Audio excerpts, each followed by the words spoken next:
Hey guys and girls, what's going on? Brad here, and today I just wanted to kind of say hey. It's been a long time since I've posted any content on my channel.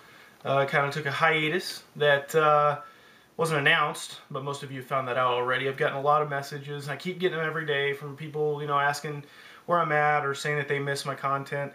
And I just kind of wanted to, throw out there what I've been doing and maybe what the future is for what's going to happen on my channel. Now, I started doing a Skyrim role-playing series, and I thought I could handle that and work and all that, but life just, throws curveballs and stuff. So I've been in kind of a mental state not to do much when it comes to gaming, recording and junk like that. Not to mention that my recording equipment, my Hopog over here, it's just not up to my quality standard now. So I'm gonna be looking into getting better recording software if I continue, because I'm tired of recording in 720p when I've got a 60-inch LED, beautiful display, and I'm having to dumb down the quality to play through a game. I'm trying to get to a point to where when I LP a game, I'm just as comfortable sitting back in my chair as if I were actually playing the game, to bring even better commentary, because when I'm sitting here doing this crap, it's really, really difficult. But anyway, in any case, I wanted to share with you guys some of the things I've been doing, some of the games I've been playing, and some of the new things I've been experimenting with. So I'm going to show you the main thing that's been eating up a lot of my time, and hopefully a lot of you guys are on board with this. If you're not, you're missing out. That's George R.R. Martin's Game of Thrones or Song of Ice and Fire series. Now, a lot of you guys are familiar with the HBO series that they've had out. I've got both the seasons on Blu-ray. As you can tell, I'm a humongous fan, and of the show. And then I decided, well, let's pick up this 1,000-page book, and let's see what he's got in store for us.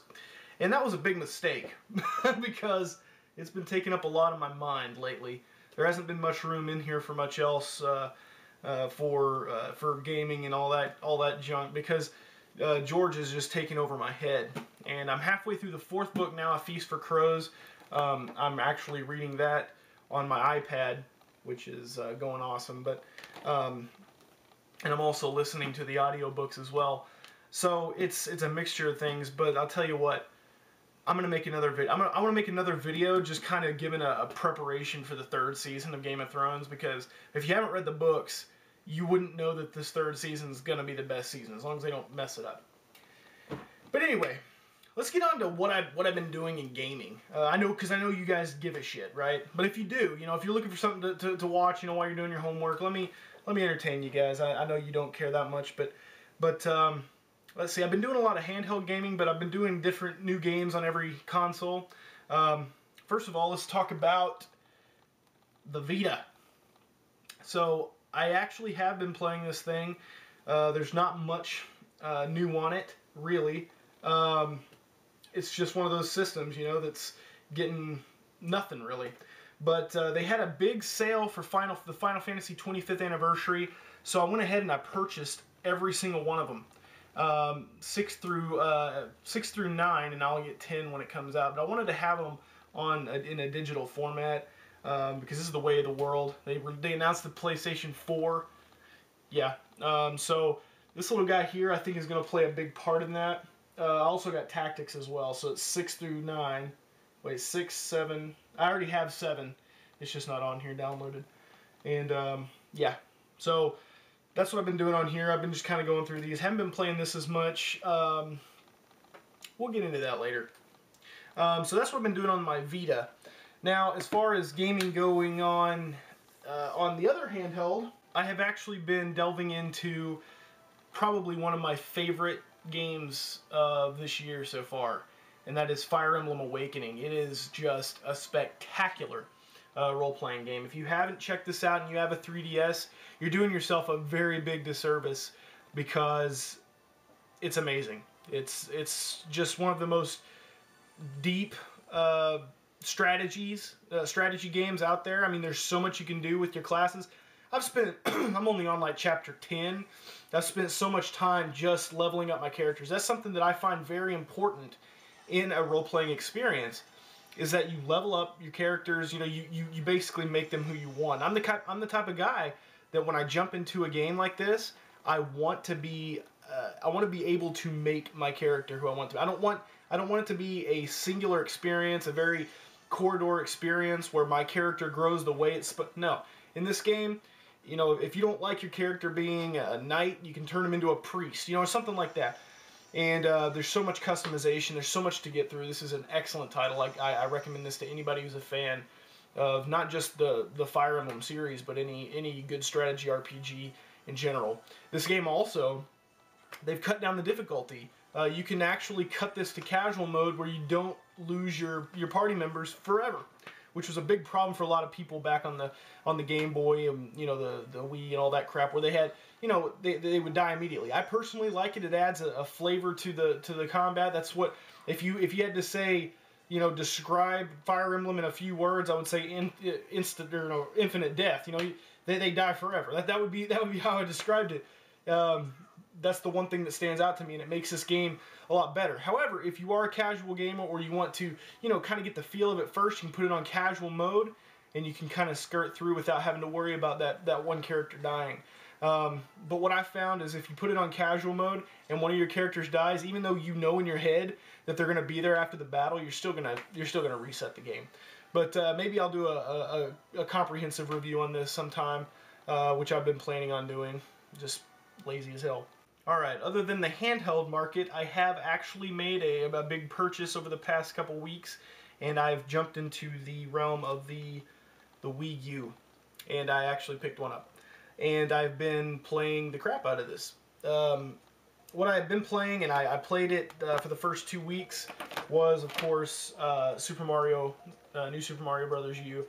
This is the best new Super Mario's experience I've had, I think, other than the first one on the DS, because this really is shut up, Jesus, this really is kind of a fresh feel. The thing about the new Super Mario Brothers series that I have a problem with, I actually have a really big problem with this series, simply because when I look back on my childhood, every single Mario experience was a different experience, whether that be new graphics, new physics, new power-ups, all that crap. This game, it tries to be a new game every time, but it's not. It's not a new game at all. It's basically the exact same game every single time.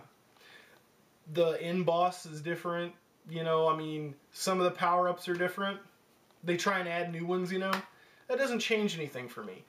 This game, however, for some reason, it felt a little bit more difficult, and I guess seeing Mario in HD might have done it for me, but this one was the least disappointing new Super Mario title. After I beat that one, I've almost got that done 100%. After that one, I picked up this, despite the reviews. Now, if you ask me, I see where some of the reviewers are coming from. It is a dull, kind of a you know, repetitive experience, and these zombies are very easy to defeat. It's not that tough of a game once you figure it out. However, it is pretty atmospheric and it's pretty fun. I've enjoyed my 6 hours with this so far. More than anything, I've enjoyed using the bonus feature, which allows you to turn somebody into a zombie. And yes, yeah, you just got the shit scared out of you. That's why. That is Samuel. That is my little boy as a zombie. How freaking awesome is that? Any game that can do this to my boy, it's a keeper. It's awesome. Anyway, so yeah, if you're hesitant about it, I did not pay full price for this. I got this. I did a trade-in, and it was used, so I got it for $20. It is worth $20. It is probably not worth $60. I can't tell you for sure yet because I haven't gone all the way through it. But for what this is, it's worth $20. It's pretty good. Also, I made a purchase out of ignorance because I am a newcomer to the Monster Hunter franchise, and the only one I have ever played is Monster Hunter Portable 2 on the PlayStation Vita. So I wasn't really sure what I was doing, but I found this for like 17 bucks, and I picked it up not knowing that the new one that's coming out is the same game. It's just way better graphics and everything. But anyway, I got it anyway, so I can, I can say that I at least know what I'm doing when I turn it on. And so Monster Hunter Tri for the Wii is another purchase I made for the system. Also, I wanted to have at least one GameCube game to see how it looked in HD. It's not in HD, obviously. They down converted to, that shitty. But I wanted to see what it looked like hooked up to an HD connection, and it's not bad. I mean, it's grainy like a Wii game was, but it's no worse than playing it on a, in 720 on another TV. As far as Xbox goes, I've really just been playing and using my Xbox to play Call of Duty with my bros at night. Been doing a lot of that. I've been having a lot of fun with Black Ops 2. Whether you're a hater or you love the game, it's really a good game. I like it. That's how I got my start here on YouTube. But other than that, I've been playing 2 other games on the system. The first one I picked up was the Devil May Cry HD collection, because despite being a hardcore gamer, this was a series I never got into when it was first released. So I wanted to try this out for myself. And the only downside to this collection, well, there's 2 actually, and one of them is really not the collection's fault. It's just the signs of age in the game. It's the fact that, first of all, you can't control the camera, and second of all, although the gameplay is amped up to HD, the scenes and the menus are not. So you get this really shitty, muddled, like, grainy ass scene, and it just kind of pulls me out of it. I'm just like, oh god, what? God, I hope I don't have to pause. I just don't like it personally. But anyway, this is one of the games I got. You pick this up for 20 bucks at like a Best Buy or something. That's where I found it. Second game was a game that I heard about because they released its predecessor on the PlayStation Vita, and therefore I found this game and wanted to try it out. And that is Earth Defense Force Armageddon, or Insect Armageddon.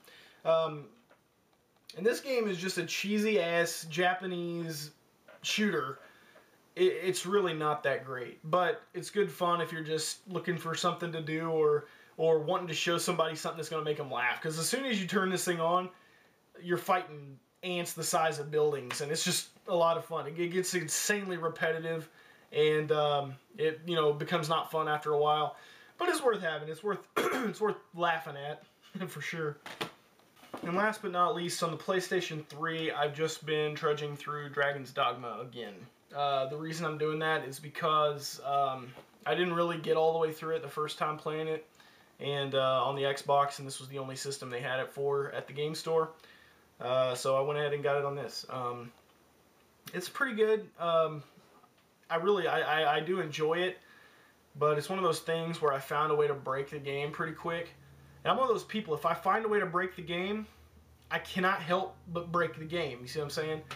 I have no restraint. If I know that I can do something in the game without cheating, I'll do it. And basically with this game, you can sell carrots, you can buy and sell carrots at a higher price when they're molded, which basically just breaks the game in itself. But that's not what I'm talking about. What I'm talking about is you can literally sprint to the final, spot in the game, one of the last spots you're supposed to go to. You can sprint there without encountering any enemy forces, and you can purchase like the best armor and weapons, for level 25 characters at level 1. So you really break the game that way. And knowing that armor is there for me, I'm gonna get it. I'm gonna go get the armor. I mean, there's no reason not to. There's no level requirement for the armor. I'm not gonna sit here and make my own and be like, well, I gotta be level 25. Screw that crap. You already have a very limited window of item inventory space, and you got to store it in these boxes and all these menus and junk. I'm gonna wear the crap. So yeah, I'm going through here. I wanna try out the new speedrun mode. Sounds interesting. They added in a DLC. There's a shit ton of DLC for this game. Straight up armors that you can purchase for like $2.99. You can be all badass looking and stuff. But I'm not gonna do that. Anyway, guys, that's a quick look at what I've been doing. But like I say, mainly what I've been doing is reading the Game of Thrones, or the Song of Ice and Fire series by George R.R. Martin. Right now I'm on A Feast for Crows, which is the 4th book. This one's a little stale. To be honest with you, I don't know how they're going to make a 4th season of this unless they combine the 4th and 5th books together, because he took a wrong turn. I don't know if it was a wrong turn, but it's an interesting turn at least.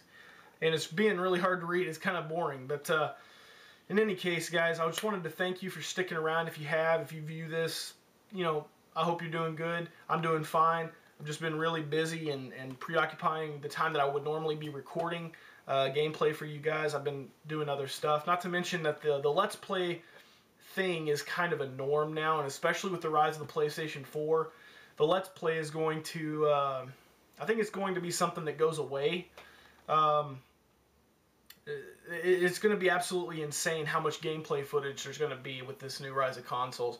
Well, being able to push one button is going to upload your content to the internet. It's definitely going to be, it's going to be something that, I mean, anybody can do it. Just think about your little brother, your little sister, your son, your daughter, somebody who's not old enough to understand that nobody wants to see their stuff, especially when it's not interesting, is what I mean.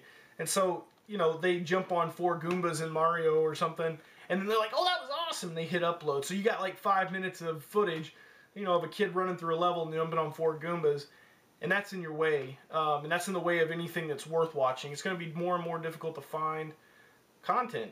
That's the way I feel. As far as Let's Plays go, there's really, it is difficult to make them, but it's not difficult enough to make them that it's, warrants the small amount of views. What I want to do is, if I make content for YouTube, I'm going to want it to be, I want there to be something behind it, other than me just talking while I'm playing a game. And if I do that, I don't want to be doing extremely popular games, because there's so many Let's Players out there that it's just insane the amount of Let's Plays that come out on one game. I mean, it's just type in anything. I mean, type in Crysis 3 and see how many videos pop up, or how many Let's Plays pop up. In any case, I'm done ranting about that. I just wanted to tell you guys that I'm open for suggestions, I guess. I'll be putting out videos more like this, where I have something to talk about. One thing I really, really want to do is I want to go through and give you what to expect on the Season 3 of Game of Thrones. Another thing I want to do is I want to go in depth and talk about the differences between the book and the series. If you haven't checked this show out, there's a reason that it's getting so much praise. And both of the Blu-ray sets are available right now for the first 2 seasons. These are the only 2 seasons that are currently available. The new season starts like on March 30th or something. So you can pick these up and get yourself learnt before the series starts. I've seen these things as low as $15 being sold at some mom and pop game stores used. So definitely something to look forward to. That's where my mind's at right now. So that's what I want to talk about. Also, an idea that I had is a review show for the endings of things, like games and movies. Not reviewing the full game, but rather just reviewing the last 5 minutes of the game. Reviewing if it was worth it. It's kind of a spoiler thing, where it only applies to people who've actually beat the game and people who would understand it. Because when it comes to gaming, I hate the fact that I'm going to spoil it for somebody. I want to do something where I can talk openly about a game and everything. And the thing that really made me think about this was Assassin's Creed 3. I wanted to talk about the ending and what my personal beliefs were about how it ended. But anyway, tell me what you think. I know it's been a long time. I know you guys aren't holding me to anything, because shit gets crazy and I kind of lose it. I mean, I never realized having a kid was going to be so much fun, so it kind of took away from, I started Let's Playing because I was bored, and now I'm not bored anymore. Anyway, guys, thanks for watching. Tell me what you're playing down in the comments. I'd really like to know. This is like an open forum. I'll go ahead and answer any questions you guys have, and I'll hopefully see you soon. Later, guys. Vicky Boo.